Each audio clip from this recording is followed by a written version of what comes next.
దసరా వచ్చిందయ్యా. అమ్మా రేపు దసరా బయలుదేరుతుంటారు మరి.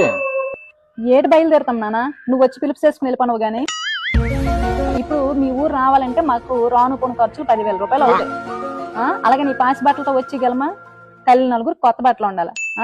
మెడలో నగలేటి లేవు, అన్ని మీ అల్లుడు బ్యాంకులో పెట్టుకున్నాడు. రేపన్నాడ గ్యాస్ బండ కూడా అయిపోద్ది.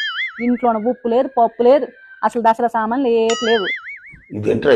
నువ్వు ఆ దసరా రోజు పెట్టిన గారి బూరి మాంసం కోసము మేము ఇన్ని ఖర్చు పెట్టుకొని రావాలా? సరే సర్లే. హలో అమ్మా, మరి అలాగంటే ఎలాగమ్మా?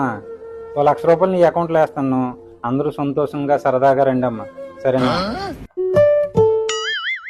నానా, నువ్వు పంపించిన 1,00,000 రూపాయలు వచ్చాయి నాన్న. అయినా పండగ వంటి పూట ఆడపిల్ల ఇంట్లో లేకపోతే అంత ఇన్సల్ట్ నాన్న మీకు. లేదు నాన్న, మేము బయలుదేరుతాం, మేము వచ్చేస్తున్నాం నాన్న. డబ్బులు వేయక ముందేమో అలాగ మాట్లాడతారు, డబ్బులు వేసిన తర్వాత ఏమో ఎక్కడ లేని ప్రేమ అంతా వాళ్ళకపోతారు. మన వినాయక చవితికి 50,000, దసరాక 1,00,000 రూపాయలు. ఇంక దీపావళి వస్తుంది, ఈ పండుగలు వచ్చి ఆడపిల్ల పిలుపు చేయాలంటే గుండె ఆగిపోతుంది.